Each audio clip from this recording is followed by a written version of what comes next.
Welcome back. Today we're going to restore this old Samson block plane. Now this block plane, as you can see, is a Samson brand, and it is made in the USA, so it's got to be pretty old. However, I don't actually know how old this is because I can't really find anything on it online. The best I could find was through some Google image search that this is a Samson number 5 block plane. To give you some quick dimensions on it, it is about 7 1/4 inches long and about 2 inches wide, and if you really care, about 1 1/4 inch, 1 3/8 tall. The reason why I got this specific block plane is because it is in good enough condition to be worth restoring, but bad enough condition to where it actually needs a little bit of a cleanup and restoration. As you can see, it is quite rusted. However, this is mostly just surface rust and can be cleaned up pretty quickly with the old Evapo-Rust method. This is not a sponsored video, by the way.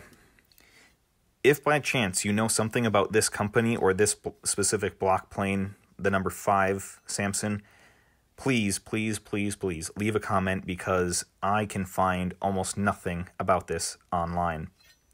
So let's take it apart and see what we're actually working with here. Well, that's it. Just, what, 6 parts? Couple screws. So 3 threaded pieces, wooden handle, metal handle, blade, and then, I don't know, the base. I'm not a professional woodworker. I'm not even an amateur woodworker or hobbyist woodworker. So if I mess up some of the lingo here, don't hate me too much in the comment section. My only question is, are these ferrous? And I believe they are. I think they're chrome plated. Like a satin chrome. But I'm not totally sure. So I don't know if I want to put these in the Evapo-Rust or not, because I don't know if it'll take off that coating. I guess it isn't the end of the world if it does. They are ferrous metal. I think I'm going to put these on a wire wheel and see if I can clean them up that way. And if that doesn't work too well, then I'll throw them in the Evapo-Rust. Otherwise, the rest of these parts are going into the Evapo-Rust.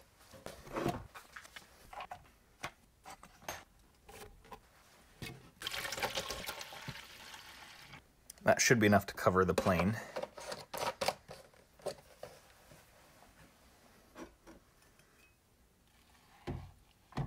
Perfect.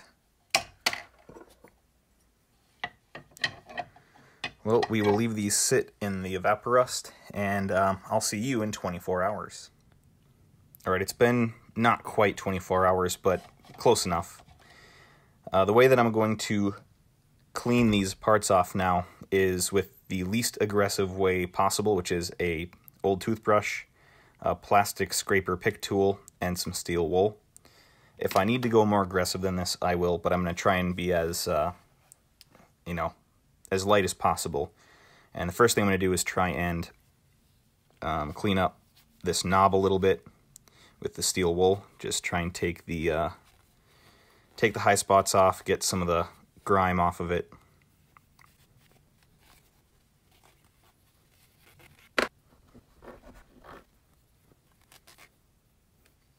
Alright, it doesn't look much different, but I will say it does look a little bit cleaner and also is a lot smoother and doesn't have quite as much of a splintery feel to it.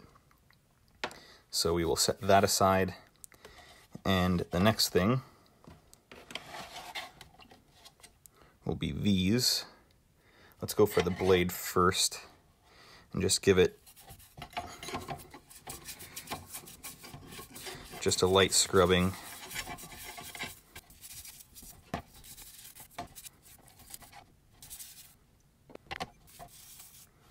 That is actually kind of slimy.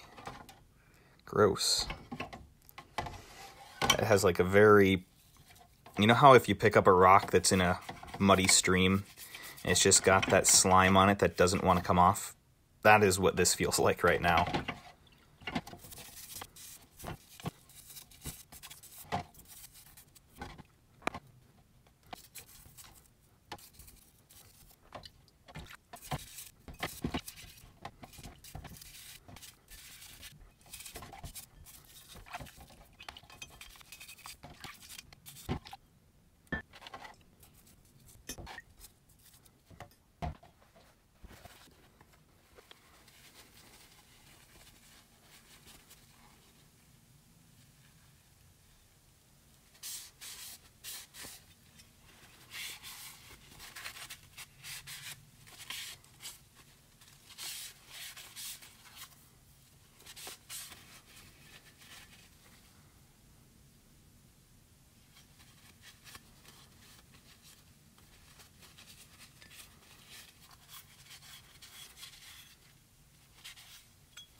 Alright, now that we got everything mostly cleaned up, let's take a little bit of steel wool and see if it'll polish up or clean up any better. From some of the pictures I've seen, this part is put to a near mirror polish. I probably won't be able to bring it back to a mirror polish like this. I'd have to, probably use a buffing wheel, or at the very least some very, very fine sandpaper. But as I said, I'm not going back to better than factory for this one. I just want to clean it up, de-rust it, get some oil on it, and I will be sanding and resurfacing the base of the plane.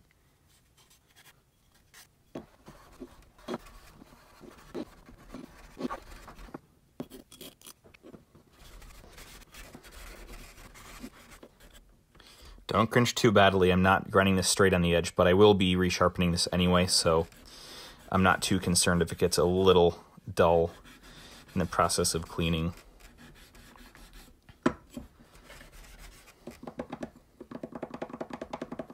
It's not quite flat, is it? Let's switch to a new piece.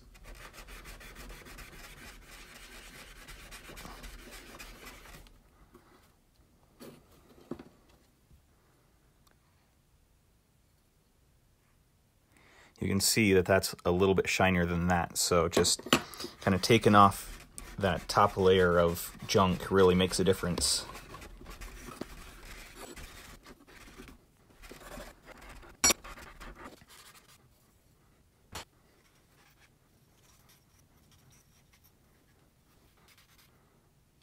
Now, no one's ever going to see this part because it's covered, because it's on top of the blade. But it's good to have it clean no matter what, and everything is going to get a nice fresh coat of oil after I'm done with this process here. Let's see what we can do to the base now.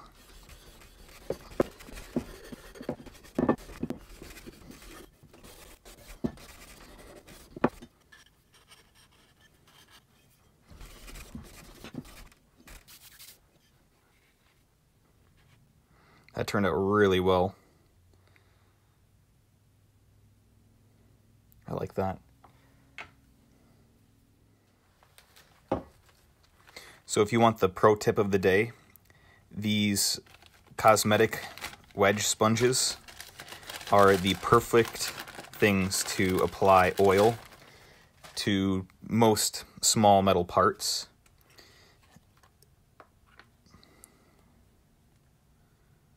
Because it soaks up the oil very well, but it also puts a nice even coat along the entire surface without getting it overly wetted. Now, I'm only putting this on here to prevent further corrosion in the short term. From what I understand of woodworking, which is pretty limited, you wouldn't actually want to have these covered in oil on a daily basis, simply because it'll just get caked up with wood dust. But I think as kind of a temporary preventative for rust, I'm going to have this on there until we conduct the next steps, which will be sanding this down a little bit, because as you can see, they didn't really take their time at the factory getting this thing nice and smooth.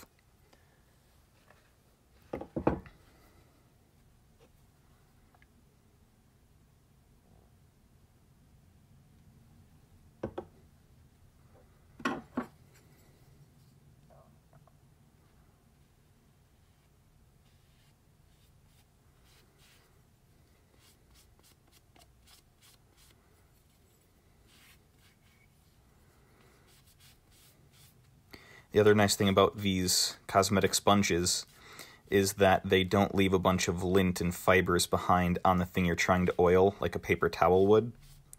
Now, they do start to break down a little bit over time, but it is nowhere near as bad as a paper towel.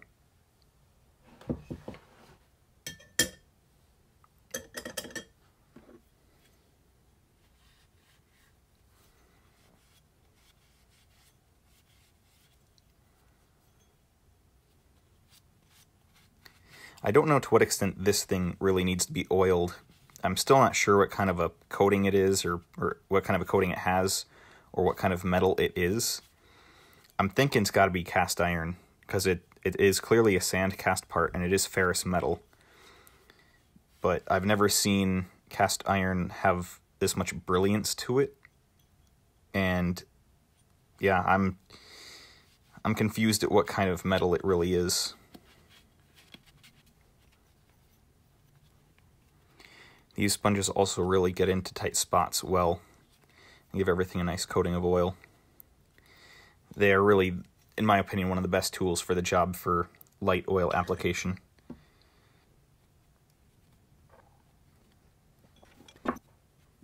So here's everything as it sits now. And at this point, I think everything is cleaned. It's not what I would consider ready to go back together yet, not for me. I still want to get this sanded down on both sides a little bit to get it a little bit, I don't know, more uniform in its color and texture. It also does need a good sharpen, as well as this. The only thing I'm going to do to this block plane to really make it a nicer tool is to get these sides sanded really fine. I don't want them polished. I don't need to go quite that far, but I want them to be a lot smoother and shinier than they currently are. You can also see there are a couple dents on the edge. But overall, I don't really think this thing has seen much use. I'm really not sure how it ended up being in this good a condition after this many years. And keep in mind, I still have no idea how old this thing actually is. So the next part, I think, will be sanding this down. Now, believe it or not, I do actually have the right tool for the job when it comes to trying to make this flat. This is a 12 by 18 grade A surface plate. It weighs a metric ton, and I'm actually not going to use it. So I want to keep this as a proper surface plate where I don't put abrasives or anything that's going to be ground on it. I have this for metrology. I don't have this for shop use. That said, it's so cheap, I should probably just use it for shop use, but I would like to keep it in better condition than that. But while we're here, let's check to see how flat it actually is. Well, it rocks. It's hinging over here, and it's hinging over here. Okay, so it rocks on these two edges, but it's solid on these two, so it is warped like this, where these two corners are high, these two corners are low. And we're talking about this bottom face here, which, you know, is more likely to be from one of these edge burrs like that one.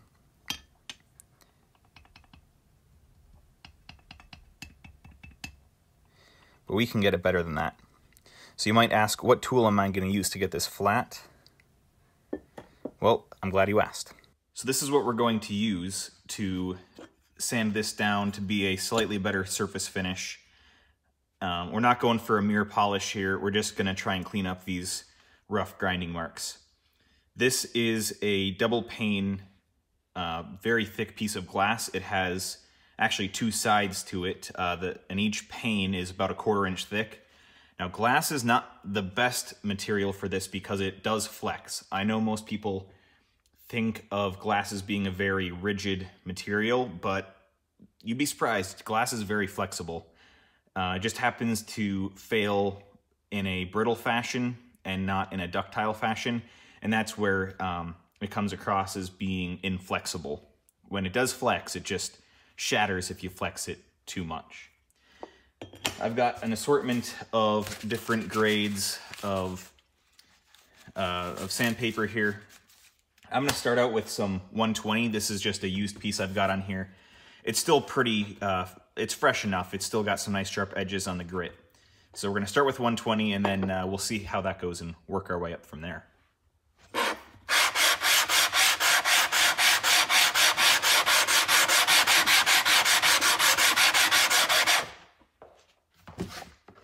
We're going to use some alcohol as a lubricant on this. This is not wet sandpaper, but I don't really care.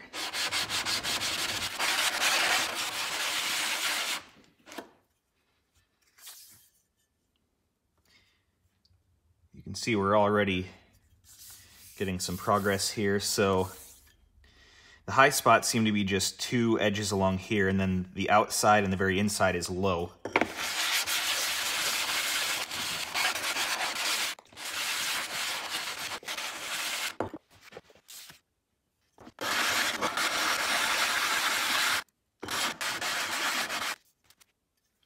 So on this side, you can see we're hitting in 3 or 4 main spots. You got one here, the main one right there, and 2 more here. Now this isn't really a working surface. I'm not even sure why those are machined, other than maybe, well, I guess I don't really know of a reason why they would have to be square.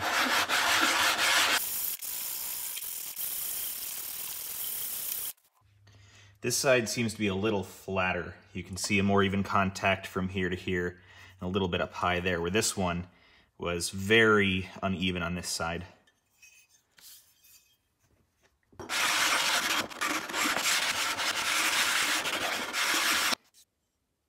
Still working there. I'm gonna work this 120 grit for a little while longer, and then I'll come back once the entire face is cleaned up.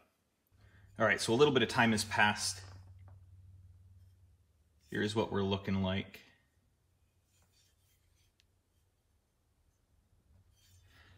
I think that's pretty good. I did have to go down to some 80 grit because this 120 grit was just not working fast enough for some of the marks that were in there. And you can see right here, there are some lines that are perpendicular to the, normal direction, and there's some random scrapes in here. Some of that was just unlucky from the 80 grit, just random pieces getting moved around and making really deep scratches. Some of that is just from what was already in the tool. But again, I'm not too worried. I don't think I'm going to go above 120 grit, actually. I've got this 3M 120 sanding sponge. These things are awesome. Now this will kind of make it less flat, because this is just going to conform to whatever contour is on the tool. So, if you're putting something that's not flat on there, it will actually make things less flat. It'll round the edges, but for how little I'm actually going to be using this, I think that's okay. It's more for buffing.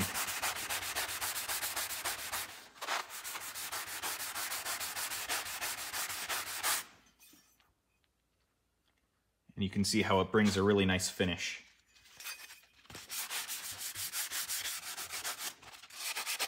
There's a low spot right here that you can see, and then the same low spot on the other side. And those are just ones I could not get out with the time I feel like putting into this.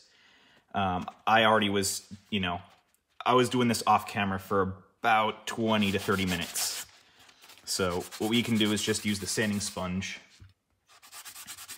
and buff out that low spot to make it match everything else, because again, we're not worried about machine precision flatness. We're just trying to make it a little bit flatter than it was, and then give it a more consistent finish. Yeah, I'm gonna have to work at that low spot a little bit just to get it polished out, but overall I think that looks really sharp.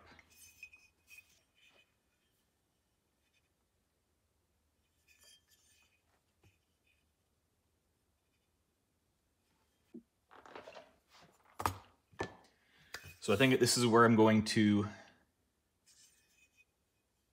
leave the base, or I guess the block section, finished. It's got a good enough luster. It's got some random scratches in there, but that's good enough for what I want and what I need. So it'll just need a bit of a wash to get some of the residue off the paint. Otherwise, that is finished. Next is the blade. So the problem with the blade is that it's not flat, so sanding it is going to be a bit tricky, and I'm not sure how much I actually want to sand off of it anyway. I think I just want to sand a little bit off of the back here, and then sand the edge. And that I think will be pretty simple. I'll start off with 120, and then I really plan to go very high grit with this just to make sure that it is extremely sharp.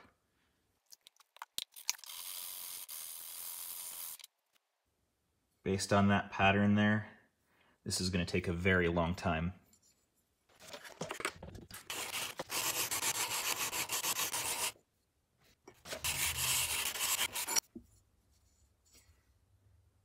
So I'm currently working on both sides of the blade here, and you can see how there is some pretty big nicks out of the edge. So I'm sanding away this face, you know, kind of this way until I get into some nice fresh metal. Because, well, the best way to describe surface finish with cutting tools is think of spreading butter with a serrated knife. You know how the serrations leave an imprint in spreading the butter? Well, same thing goes here.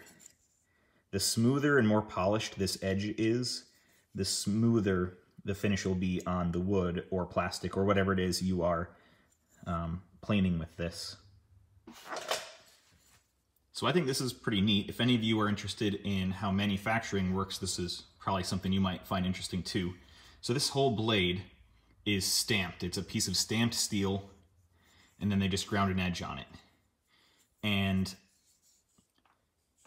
you can see that wherever it was stamped, it's going to be pushed down this direction.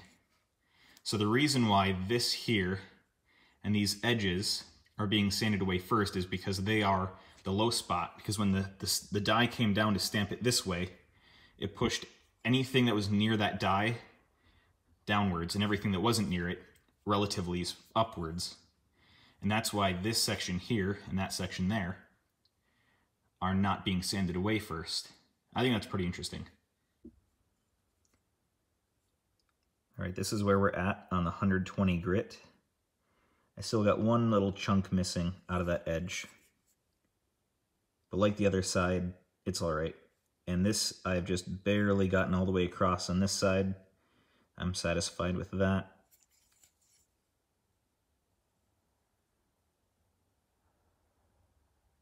So now we're going to move up a grit, probably to, I don't know, 300. Now that we're onto the 300, actually this is 320 grit, I'm going to not have this stuff stuck down just because I don't like to have the finer stuff permanently stuck to this glass plate. The key to getting things really sharp is to use minimal pressure. Because the edge is so sharp and so fine, it takes almost no pressure to destroy that edge. So just barely use the weight of the blade itself to, you know, effectively let it sharpen itself. Another key here, again, for that surface finish is it's okay to sharpen in this direction just to kind of get the metal worked away. But when you're going for your final little bit of sharpening, go this way, because the grits will be parallel with the blade and perpendicular with the direction of the cut. And that will effectively make the grit higher for the, I don't know how to explain it. It's sort of like, think of a Japanese rock and sand garden, and you have the rake with all the tines in it. If you're to scrape it across this way, you get all those ridges, but if you were to pull it across this way, you get one flat line. It's kind of a bad analogy, but I think you get what I mean. Again, it has to do with thinking of surface finish like spreading butter with a knife that's serrated versus polished. I will be the first one to admit that I am not all that great at sharpening blades, but it's usually because I just use too much pressure and I try too hard. I've gotten better over the years at being more gentle and more patient.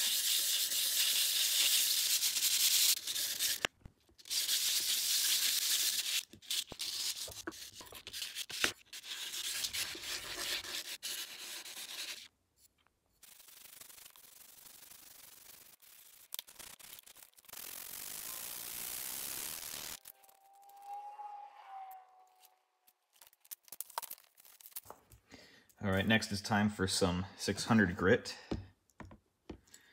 I don't mind using some offcuts for this sort of a thing just because I don't really need very much. I don't need a whole sheet for this.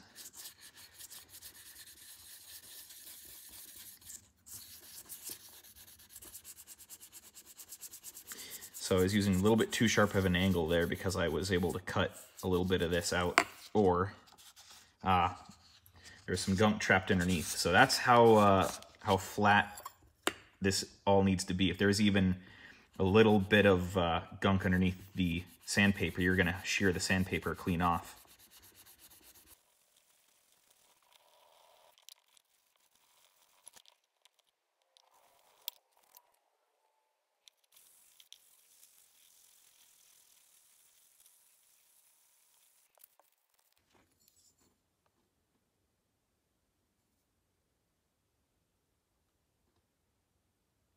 So right there at the corner, you can see it's not sharpening quite as well, and at that corner as well, like right there. You can see where the shininess ends. So that means this tool isn't going to want to cut quite as well right at the edges, right at these corners, but as I am not a real woodworker, that doesn't bother me too much. If you notice, I'm taking a pretty laissez-faire sort of approach to this entire restoration.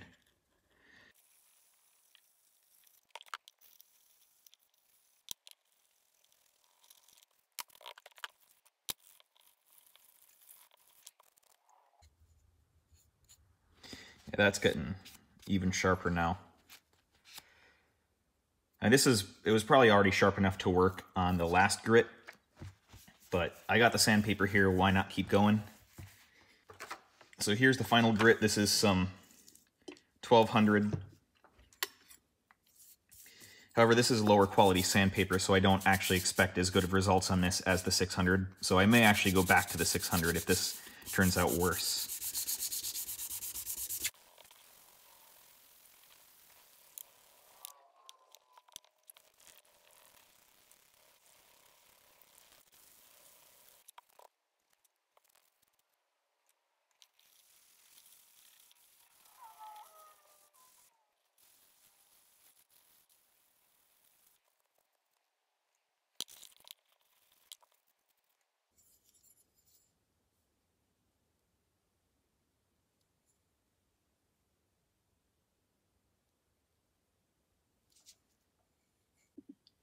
This will be the messiest and probably most dangerous part of this entire restoration. I will be polishing the handle here, and just for fun, I'm going to polish up the Samson logo. I don't have any of that, any like those rouge sticks. All I have is some pretty crap metal polish. So it's going to be messier than it would be with the rouge sticks, but, well, gotta live a little, right?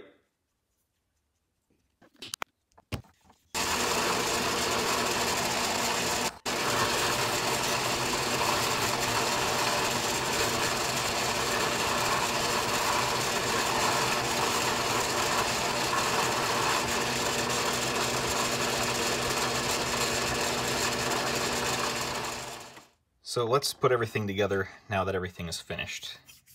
I am just a little bit disappointed at how rough the bottom came out with some of these scratches, but overall I think it looks pretty good. This polished up nice. I didn't want it to be perfect. I actually kind of like this. I think if it was polished from the factory, that's probably about how good it was. It's just a guess. I didn't polish the edge on this, I just went to the 1200, but I think that works just well enough. And I did add just a little bit of oil to that front handle knob thing.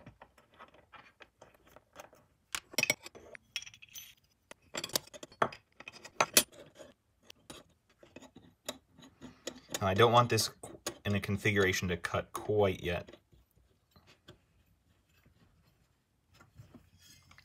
And there we go. I think that looks a lot nicer than it did when we started.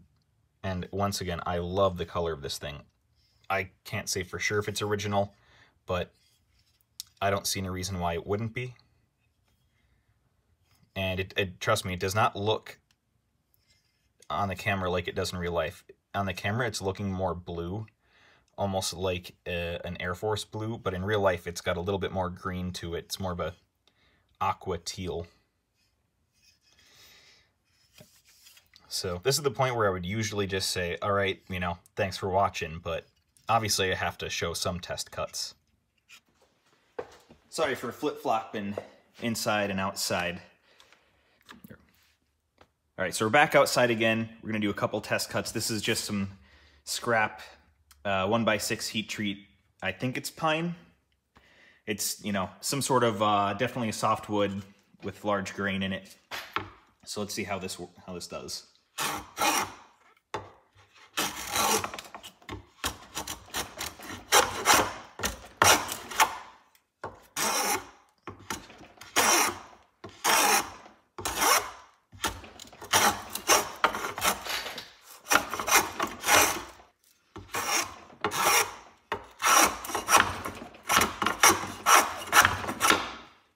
So it is catching. I'm gonna take a guess that that's the wood being very soft and grabby, and this, maybe the angle that I cut this at isn't so great.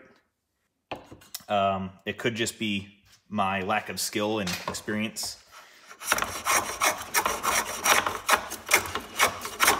which is probably what that is. But the cuts are coming out really, really good.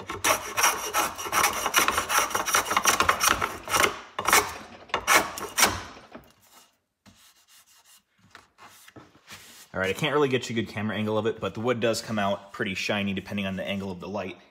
And it is, you know, relatively smooth. I'm not gonna get slivers on that. Let's try a different type of wood. What do they say? 'Tis a bad craftsman who blames his tools. So this is some very hard oak. This came actually from a church pew. So let's give this a try. Oh. And you know what? I think I just have this blade set too aggressively because it does not want to cut that at all.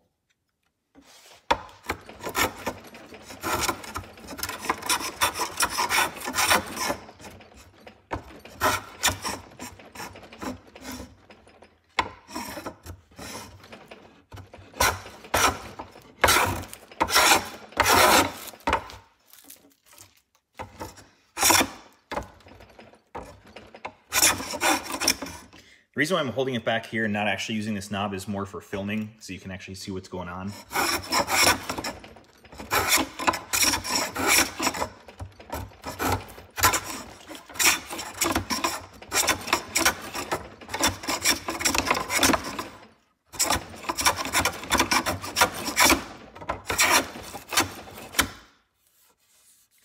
Well, I tell you, that's like fine sanded smooth, where it's nice and straight.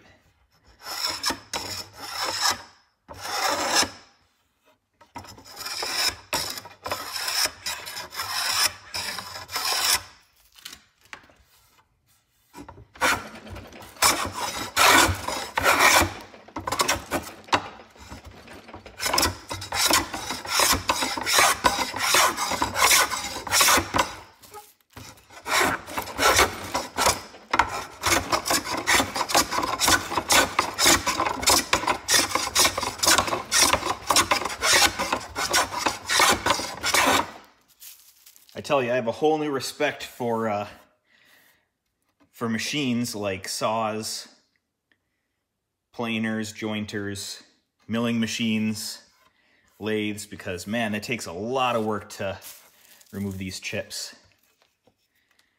Some of these are pretty much full width chips though, so it does work. I think I just need more practice and maybe a better tool setup, tool angle.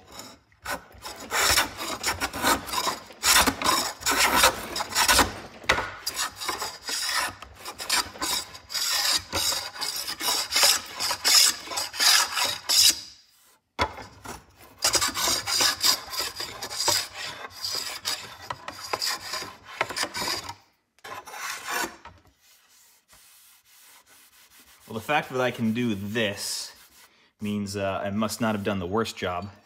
Yeah, I think a lot of that was just practice. And also, you have to remember, I only weigh like 140 pounds, so I don't have a whole lot of mass to put behind a cut, especially on something like oak.